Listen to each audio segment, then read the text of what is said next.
Hey guys, it's Steven here with Tim from nerdbench.com. Greetings from the IFA 2015, and today we want to present you the Siswoo R9 Darkmoon dual display device. It's even better than the Yotaphone and it's way cheaper, so very interesting. Now Tim will now do the interview, and after all that you will see a quick hands-on the white version and also quickly the black version. So let's just go. We are here at IFA, and I had a wonderful opportunity to grab someone of the Siswoo team.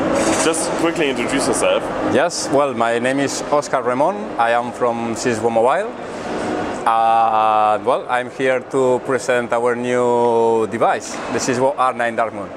And it's a really great device because it has a special feature. It has a front display with full HD, but the back holds a great feature. Yeah, correct. Well, I just wanted to present. This is our R9 Darkmoon. This is our, as he told us, it has a full HD panel. It has a very high quality full HD panel. And the most amazing thing is that it has an electronic ink on the back screen. Okay, as you can see, it runs really smoothly, very fast, and it has the last technology in dual screen. It also has some other specs, like it has a 3 GB RAM, a 32 GB ROM, it has a front camera of 8 megapixels, a back camera of 13 megapixels. It's built all in one metal, so I think that the specs are quite good for such a good this mobile. As you told us about the specs, I noticed that there's other product, the Yotaphone, which has less specs in its current situation. Correct. So you are better in RAM, in the display glass of the ink technology. the technology of the ink screen. So the choice would be easy. Yes, of course. So tell us, it's Android 5.1? Yes, it's Android 5.1. It's also, I forgot to tell you, it also have an infrared sensor, so you can use it with the TV, air conditioner, video, whatever you want to use it. Okay, so you put much work in the display, in the ink display. So what can I do with this? With the ink display, yes. Okay, one of the is amazing for the e-readers, so they can use it with any app for ebooks, and you can read your books here. And also, it has a lower consumption of the battery. So when you are running out of battery, you can use the back panel, and you will keep the mobile phone battery for longer time. That's a really cool feature, because you just said you can use your normal Android system on the e-ink display. Yeah. Of course, there will be shadows. We looked it up, but that's due to the technology, so no blame there to Siswoo.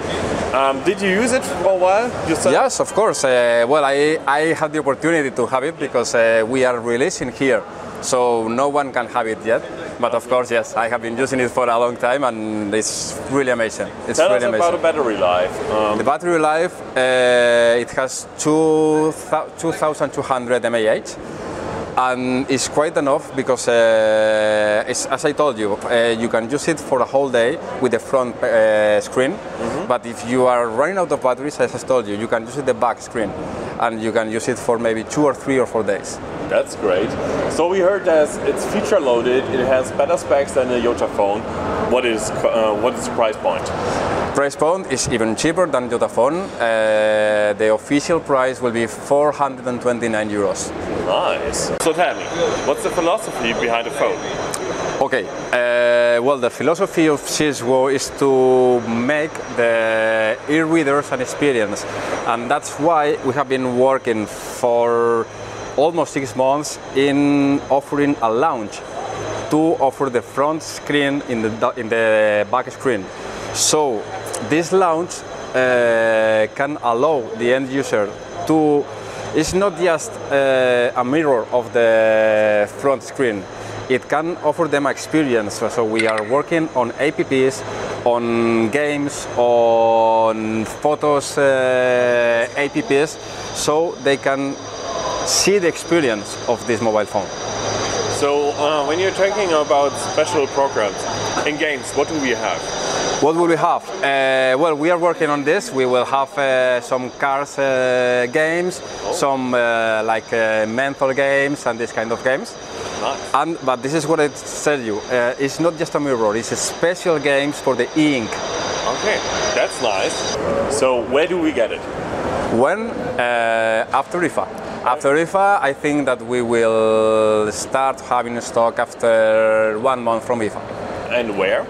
And where? Well, we have our office in China, we have our office in Spain, in Germany, and we are now in the international project in whole Europe.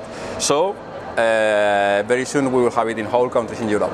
Okay, thank you for the interview. Okay, you're welcome.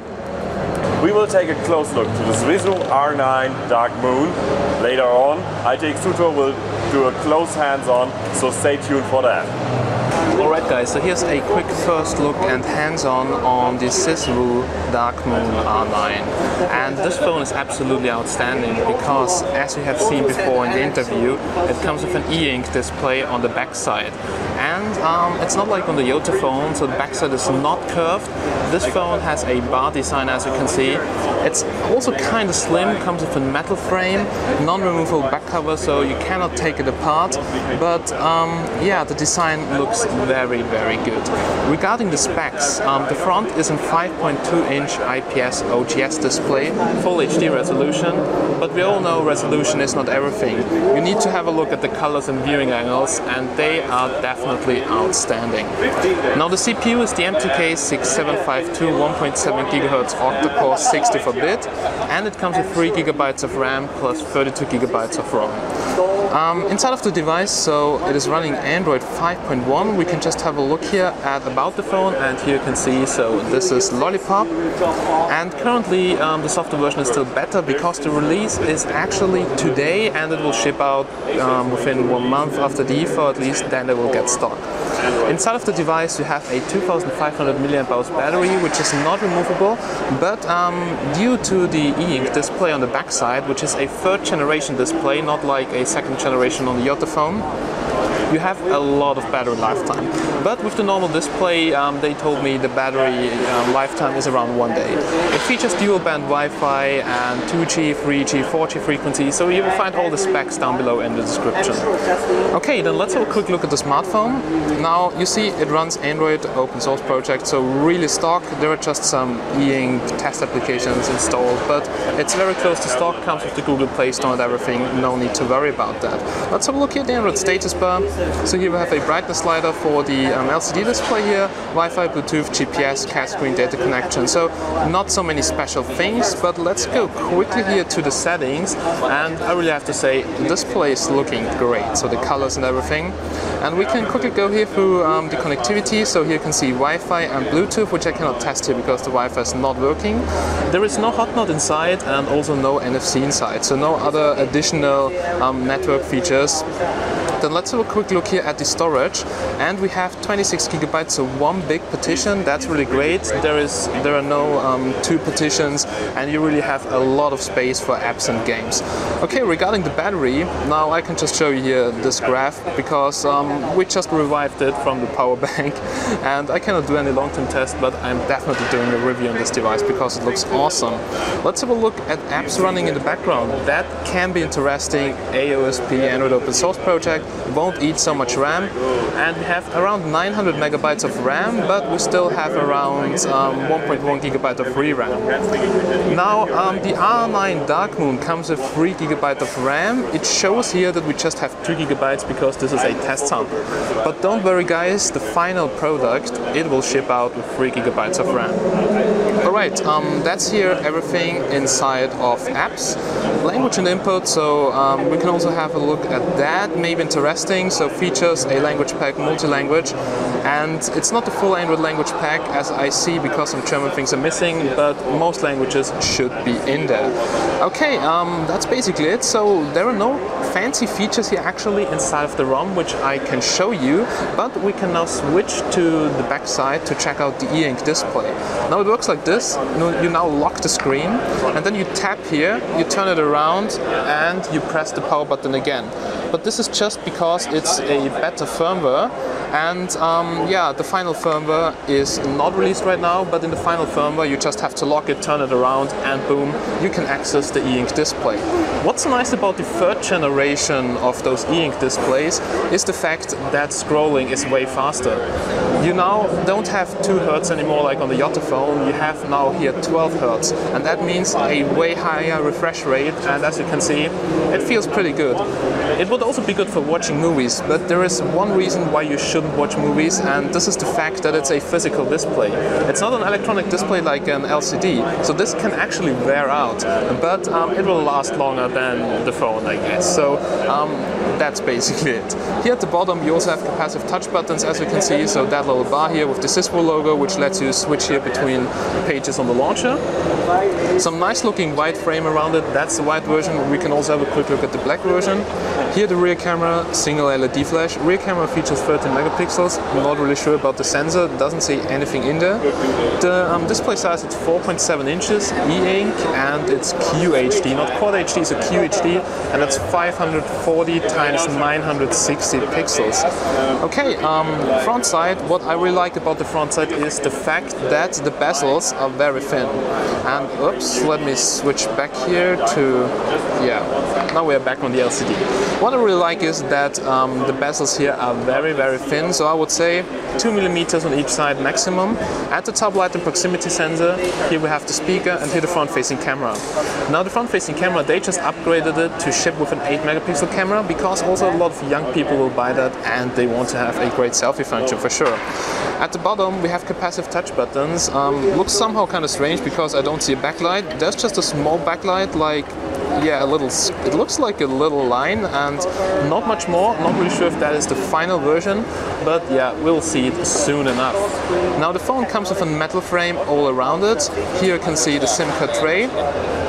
And here at the bottom, maybe let me zoom out a little bit, here you can see the dual speaker design. I'm really not sure if it's a dual speaker, but I will just write that down below in the description. 3.5mm headphone jack, and regarding dual, we also have dual SIM here, so you don't need to worry about that.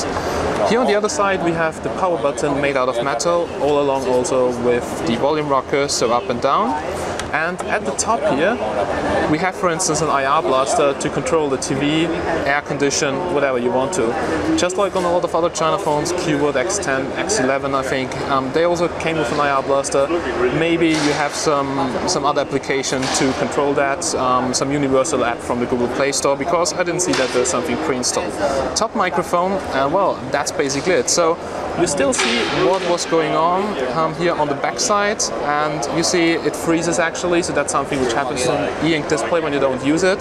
So you could have here also wallpaper, something like that, or just if the phone runs out of battery, as you've said before in the review, then yeah, well, just switch off the LCD and use that display here, and you can still use your phone for, I don't know, 2 or 3 days, and that's because the display on the phone is actually consuming most of the power.